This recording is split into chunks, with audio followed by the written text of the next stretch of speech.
Hindi sila. At iboboto pa rin ng taong bayan. Taong bayan ng ano. Kaya, yun nga, sabi ko, time has changed. Yung dating takutan, patayan, tapos na yun. Ngayon ang mga tao have learned. Yung mga Oh, siya mismo yung sabi tapos na daw yun. Eh kung tapos na yun, bakit nagsasalita pa rin ng ganyan? Oh, bakit may ganyan pa rin mga bungangayang matandang dutain na yan? 'Di ba? Dapat kung time has changed, wala na dapat na ganyang mga takutan na salita. 'Di ba? Nag-iingat na dapat siya sa mga pananalita niya kasi alam niya bago na ang PBBM, 'di ba? Oh, eh bakit ganyan pa rin yung kanyang pananalita? Ganyan pa rin yung gawin niya.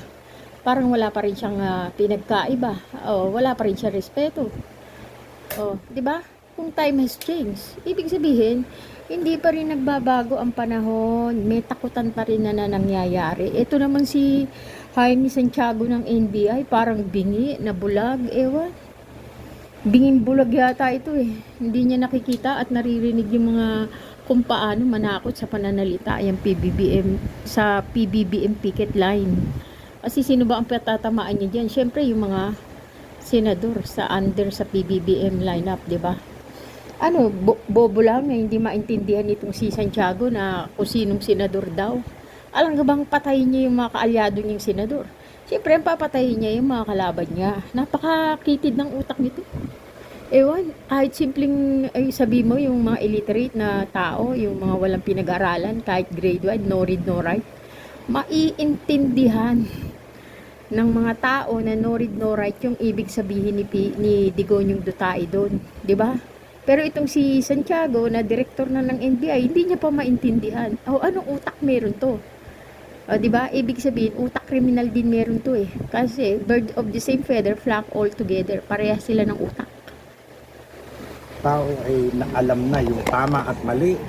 At yung mga style ni Presidente Digong na ganun, puro patay, eh dati yun. Kumbaga sa ano, alam niyo mga tao, kumbaga sa antibiotic, na immune na kakaganon immune na, hindi nakakagating yun. No? Wala nang...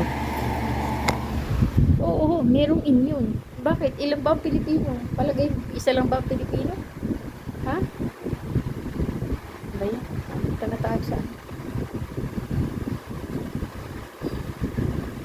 Akala nitong si Director... naniniwat. Oo. Bakit? Ang nakakarinig ba kay Digong Duterte? Isa lang. Marami ang nakakarinig sa kanya. At mostly mga kabataan. So, ibig sabihin, bad example yung ginagawa niya.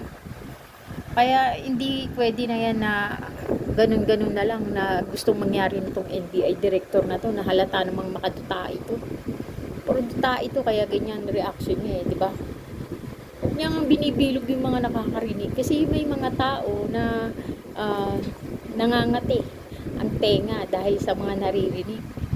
At alam naman ng tao na naririnig na nila yan noon. Kaya lang, yung bakit hanggang ngayon di pa rin yan nasasaway o hindi pa rin binibigyan ng kaso. 'Di ba? Ano, habang buhay na lang ganyan siya magsasalita, wala na magsasawi sa kanya. 'Yun ang gusto nitong mangyari nitong matandang ano na 'to eh. NBI director na 'to eh. 'Yun ang gusto niya mangyari. Siguro ito, alam mo na, utang na loob, 'di ba? Kaya pangit yung salitang utang na loob eh. 'Yan ang nakapagpasira sa sistema ng politika sa Pinas.